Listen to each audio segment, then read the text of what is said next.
Welcome back to Learn SKN, and today we're going to start looking at the mid-June 2024 MOB Unit 1 Paper 2. Unit 1 Paper 2, mid-June 2024. Alright, so before we jump into it, you know what to do. Like, subscribe, and hit the bell so you know when Learn SKN drops another video. Alright, so let's just jump into this one. Today we're going to look at question number 1. And so we know that CXC CXC and through CAPE has amended the MOB syllabus, and so we know that most of the questions now are going to focus on more case studies.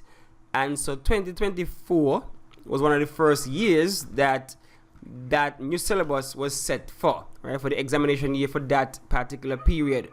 So as you can see here, the syllabus effective for exams from mid-June 2024.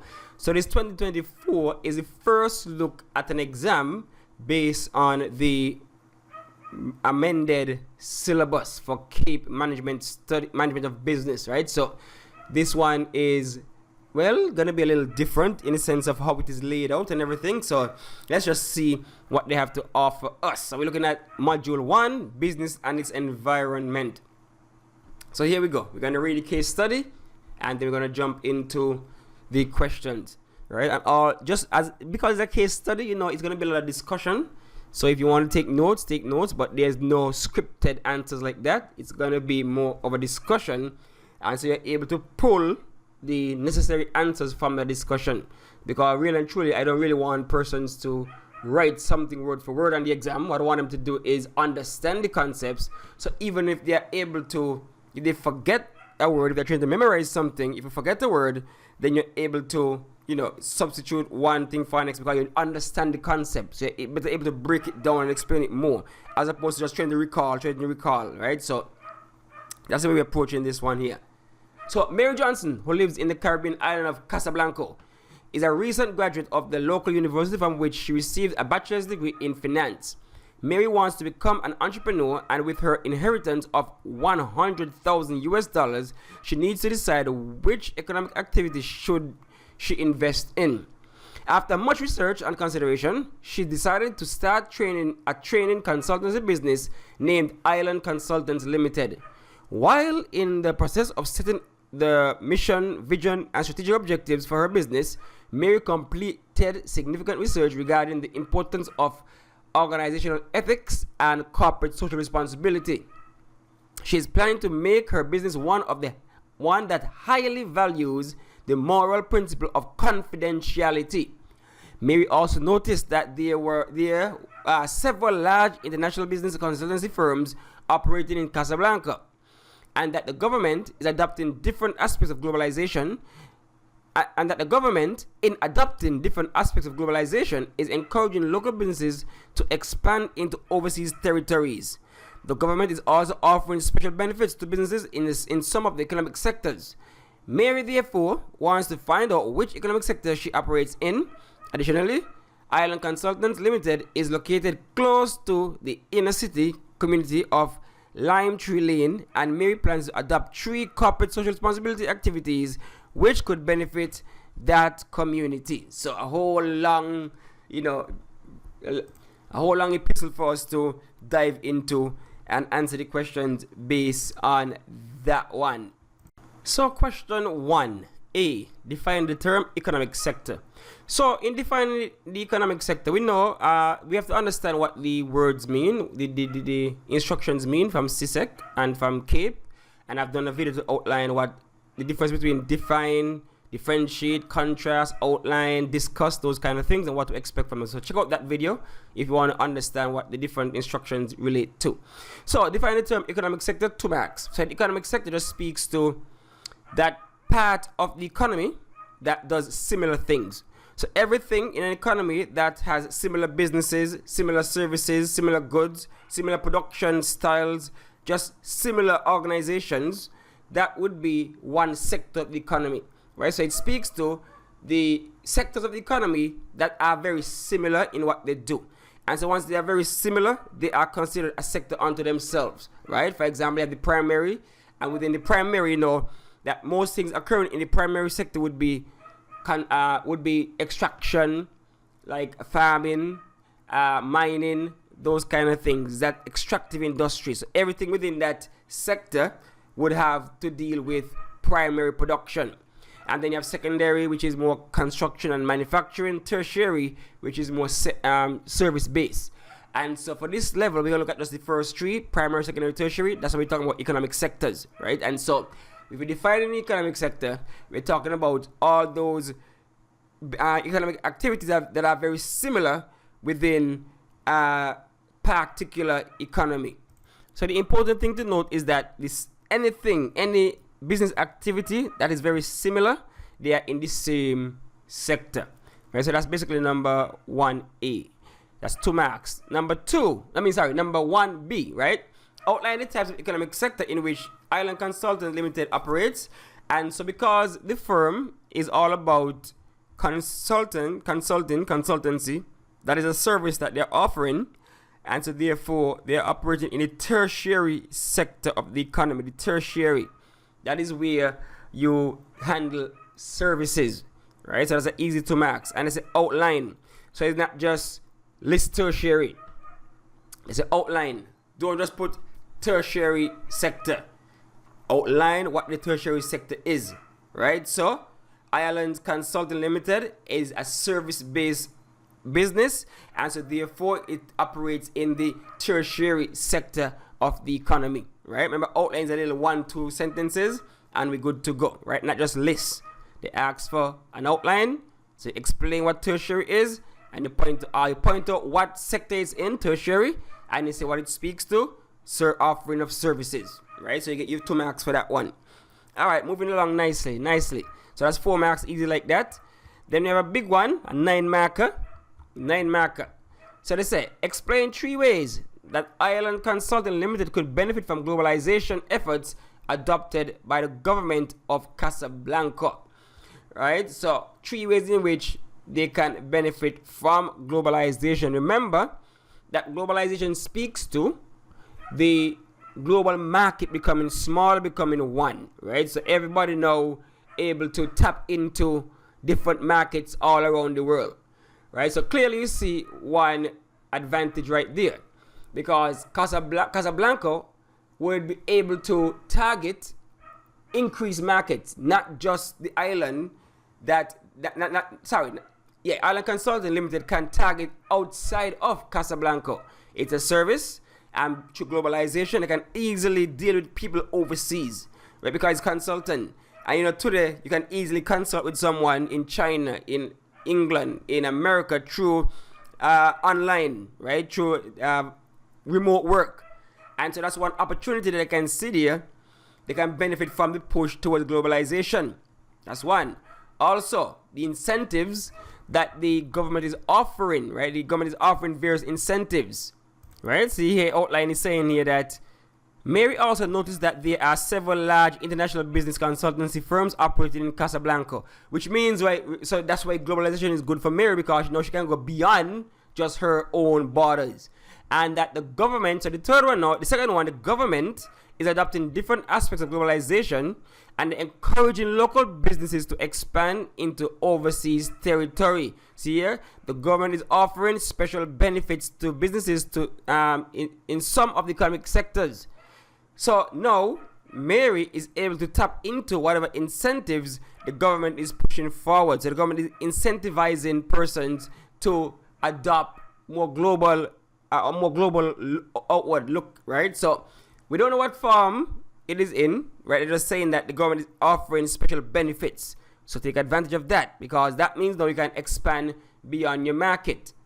And if the government is offering incentives, that means that it will reduce the costs for Mary, right? It's going to reduce the cost for her to do business, because I know that the government may be able to say, okay, let's give them some funding or whatever if they want to engage in global trade and that kind of thing. So of course, instead of her having to do all the legwork for herself, she is getting assistance from the government, and that will reduce her costs, whether it is her cost for money, whether it is time cost, whatever the cost might be. But this will reduce the cost that Island Consulting Limited would have to foot in order to get their business off the ground. So you see 3 ways in which they can benefit. One is the fact that access to a larger market. Two is the fact that governments are offering incentives.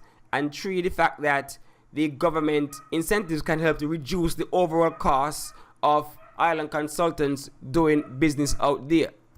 Okay, so that's three. But let's go even further so we can have more to add, right? The fact that Island Consultants Limited can go on a global stage now, that means that they have access to a deeper pool of employees, of labor, right? So they have access to a deeper talent pool. So remember I said that because of technology, you can work remotely. So now Island Consultants can actually hire persons from different parts of the world, and they're able to consult with each other via remote work because of technology. And so now that even adds more to the ability to make profit. So profitability might increase because they are no longer just stuck to the local market. So you see all those advantages of globalization. So increased profitability, deeper talent pool to pull from, larger market to service. You have more incentive from the government, reduction in costs of production, because again, when you go larger, you can benefit from economies of scale, right? You can benefit from economies of scale. So that could reduce your cost of production. So there, those are some, look, like 5 advantages right there, 5 benefits I just pointed out right there, and they only ask for 3. So you take any of those, you run with them, and explain them up, and you get your full marks for that one, right? So just think about what perks Island Consulting can get by going beyond their borders, beyond just their local area, because you realize this, the local competition kind of thick, right? Look, a lot of competition locally.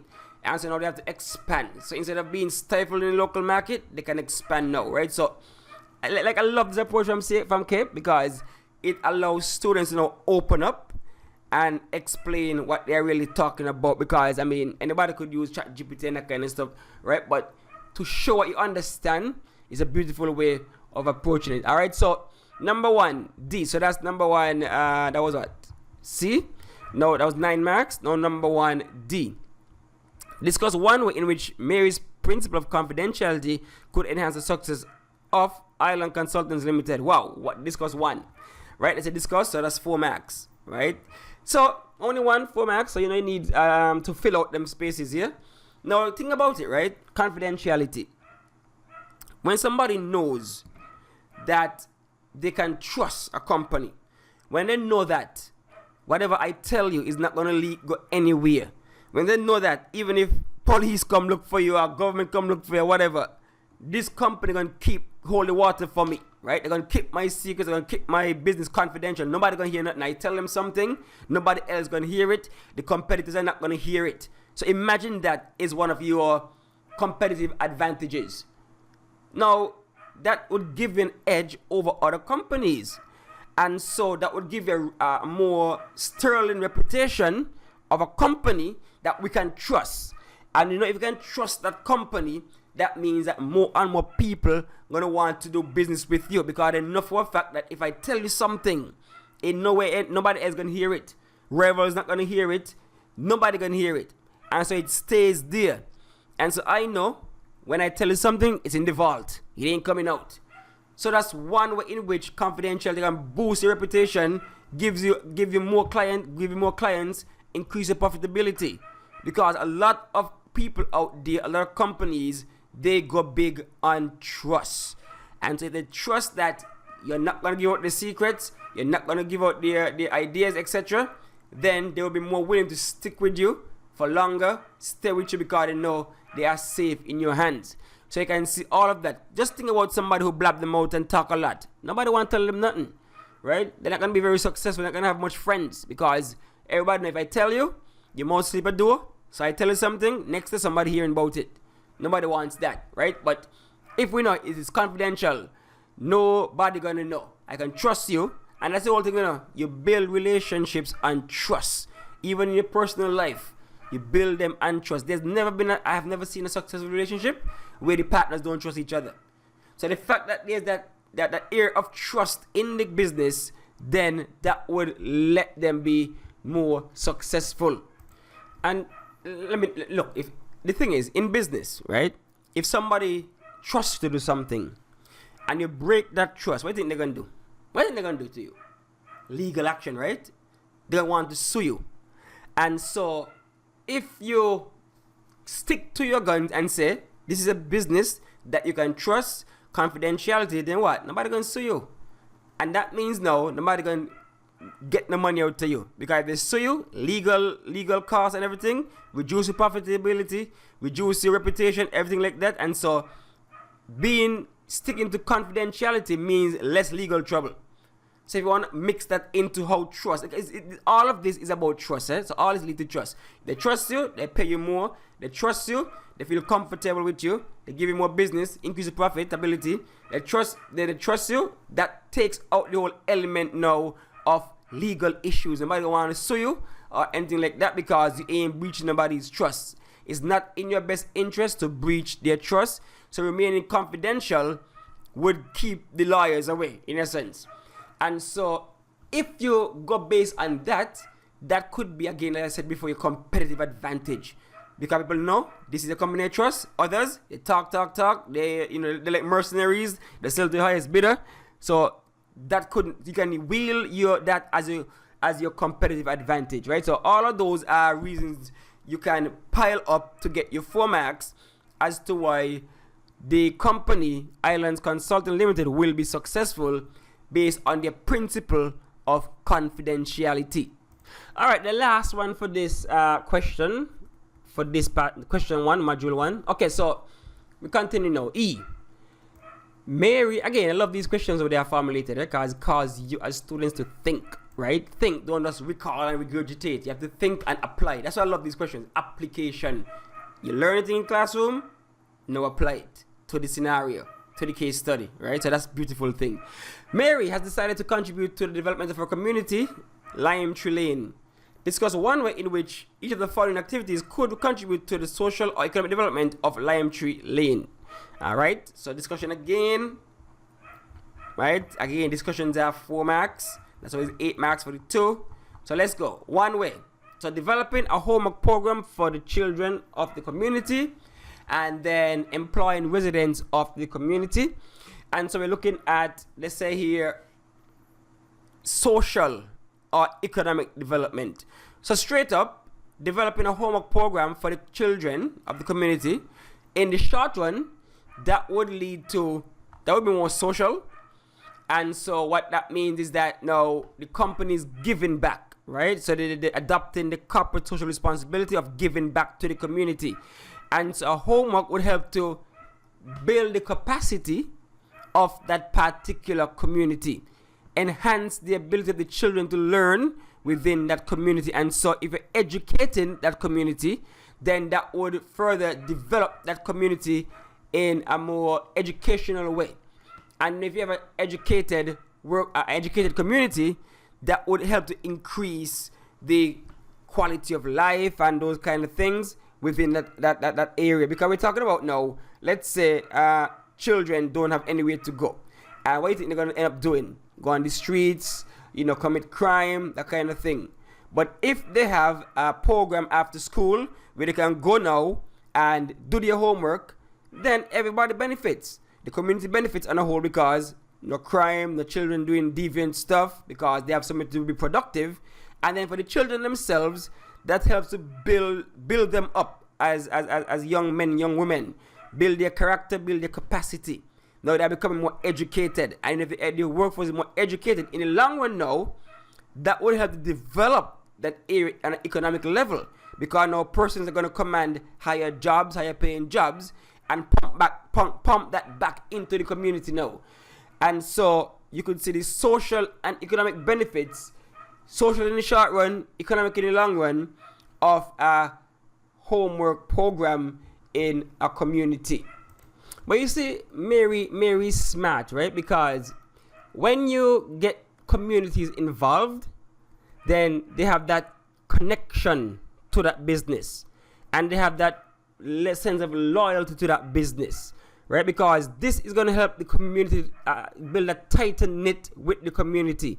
And so in the long run, Mary would benefit too, right? Because the business now would flourish and be able to support the community even more, right? So you could see, I mean, so apart from keeping children away from crime and that kind of stuff, what if the parents, some parents might be working late, right? They might be working late, and so they end up having somewhere for the children to go while they are out there working late, right? So you see all these social benefits. So they have to support the parents as they are working. They don't even have to be working with Mary, right? Because I realize that they're just working. Maybe school finished 3, you finish working at 5, and you have something for your children to go. They're not on the road doing what they have to do, getting into trouble. So you can see how this homework program can benefit the community, so socially and economically later on. Then we're looking at employing residents of the community. Now this one is more economic, right? Again, smart, because that means now you're building a community bond, a community trust. And so this can help the community because it's going to bring money into the community. And so now parents will be able to afford certain things for their children. Persons who are unemployed are now able to work and make some money to increase their standard of living, increase the quality of life for that community. So it's going to reduce the overall unemployment rate in that community in particular. So you could see how it can help the community on an economic level, because now we're giving persons money in the pocket to do things, could afford things, reduce unemployment, empowering people within that community with spending power, right? And again, it's going to build that tight knit within the community, right? And so you can see how, imagine a community where nobody's working, unemployment is high, and you come in and start hiring. Now all of a sudden, the community is going to be a little bit more economically stable, and you know what happens again? Crime and those kind of things, deviant behavior, when devil find hands for work for idle hands, right? Because if nobody have anything to do, they're going to find mischief. And so again, you can help the community in that way. So you can see multiple ways in which, but it's more economic than social, but there's still social offerings within that whole thing. Give somebody a job, allow them to be more economically independent, allow them to provide more for their family, allow them to improve the quality of life for their family, increase the standard of living for them and their family. And you can see that social impact through the economic impact, because she's hiring persons within that community, right? And then of course, everybody in the same community, they're gonna build that sense of pride in the community, because all of us working here, and so all of us looking out for this company, all of us are tied because of this company, and so you can even form more tight-knit bonds within that company, right? So those are ways in which Mary doing this can build that community, right? So just think about money being away, people getting paid, people getting jobs, and how they're going to benefit from those things within that community, right? So like I said, love this question, love the new approach from Cape. So yeah, so stay tuned for module 2, right? Question 2, management of people. So make sure you like and subscribe and hit the bell to know when Learn SKN drops module 2, right? So let's just read it quickly. So I give you a little tease, right? All you need in electronics is owned by Moses Jack, an IT graduate at Hanover University in the island of Hanover. Over the past 6 months, customer complaints about the poor quality of repairs have been increasing. Mr. Jack last checked, several of his customers were no longer bringing their computers to his business for repairs. In addition, the steady increase in customers, 4 per year, had fallen off to the point where there was no customers for the past 12 months. Mr. Jack prides himself on having a high emotional intelligence and excellent communication skills. He believes that his personal qualities should help him to solve the poor performance problem, even though he did not do any management courses while at university. So that's just a sneak peek. Come back, check in regularly to see when we start answering this question. Alright, so we'll stop for now and we'll finish up later, right? So thanks for watching, thanks for listening, stay tuned.